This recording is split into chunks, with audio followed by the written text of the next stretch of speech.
কয়লা আক্রমণ নেমে এসেছে গত 7.5 বছর না,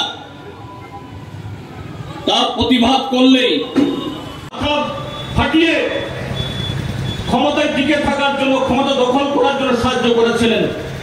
তারা বুঝতে পারছে, কিন্তু রাস্তা দেখছে না কেউ কেউ।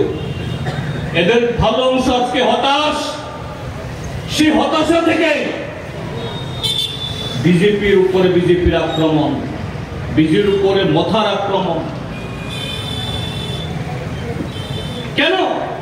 কারণ এই যুবকদের তাদের অভুক্ত রেখে চাকরির ললিপপ দেখিয়ে গত 7.5 বছর বহু ঘটনা ঘটিয়েছে।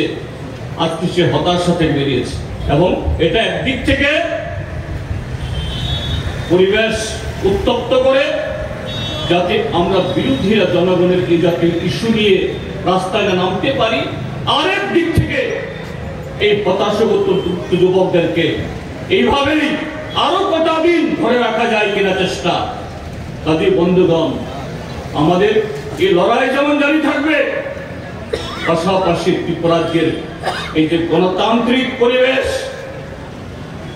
রাজনৈতিক পরিবেশ, মানুষের অধিকার প্রতিষ্ঠা করার তার যে বাতাবরণ তৈরি করার জন্য আমাদের আরো বেশি ঐক্যবদ্ধ হতে হবে। আমি আমার কথা বাড়াচ্ছি না। কাজেই আজকে এই গণ অবস্থানের কর্মসূচিতে এই আগরতলা শহর সহ সারা ত্রিপুরাজ্যের মধ্যে এই তপ্ত রোদের মধ্যেও যারা এই কর্মসূচিতে অংশগ্রহণ করেছেন, আপনাদের সকলকে অভিনন্দন জানিয়ে এবং আগামী দিনে কি গণতন্ত্র পুনরুদ্ধার, কি আমাদের অধিকার সুরক্ষিত রাখার জন্য, আমাদের সম্পদ কেড়ে নেওয়ার জন্য যে ধরনের বহুমুখী আক্রমণ নেমে আসছে, তার বিরুদ্ধে আরো জোরদার আন্দোলন সংগঠিত করার জন্য তৈরি থাকার আহ্বান জানিয়ে আমার বক্তব্য শেষ করছি। সবাইকে নমস্কার।